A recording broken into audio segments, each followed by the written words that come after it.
What I'd like to talk about is the women behind the women.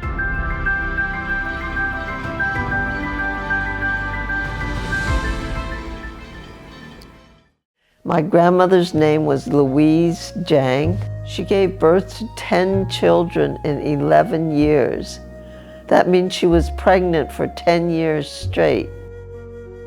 Grandma slaved for her family. She took care of everything, cooking and caring for the kids, until my mother was old enough to help her.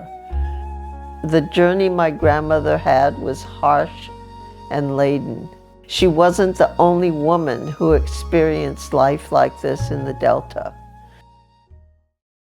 The women in China were treated very poorly, and that maybe is tradition. My mother had to go to school with his 2 older brothers, take them to school, sit on the porch, not go into the schoolhouse. When we were growing up, my mother said, I certainly wish I was educated because Mom couldn't read the newspaper, and Mom was not the only one, of course. The parents don't want their daughters to be educated because they're going to marry off and they want them to be housewives. My mother adopted me.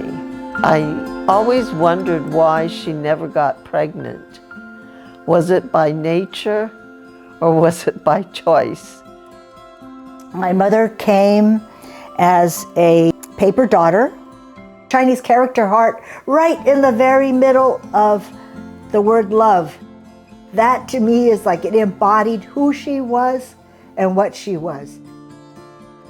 On the day before Thanksgiving, they made all these turkeys and all the fixings. These trays were all now Thanksgiving dinners for people who owed us money.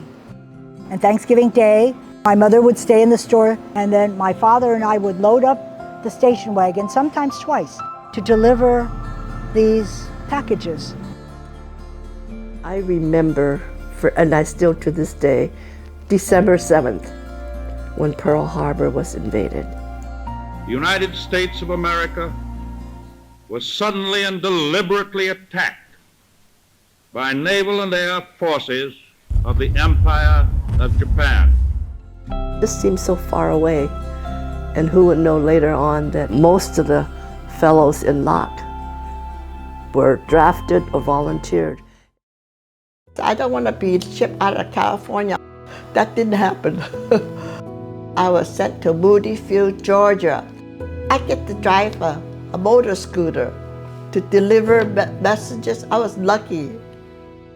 She came here with 3 children, 2 of them below the age of 10, no language.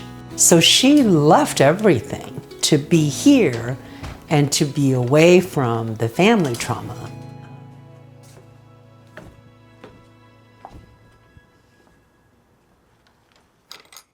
My grandmother came in about 1964. Recently, I saw a photograph of me sitting on her lap, and I was smiling and she was smiling. We got a late night call from my brother Lim, and he was explaining to us that our grandmother had committed suicide. You know, when you're so alone and you can't tell others about your sadness or your anxiety, grandmother maybe didn't feel there was any hope. I grew up here, and my family is the 3rd generation here. And the people here were very, very hardworking. Many people worked from dawn to dusk, 30 cents a day, $1 a day if you're lucky. Everything was always tidy. It wasn't fancy. A lot of buildings had no paint, but it was always neat and tidy. I've never seen so much trash in front doors and alleyways. This is really bad. Somebody should clean up this town. The women of the Delta lived a life of hardship, determination, and triumph. They won over the difficulties.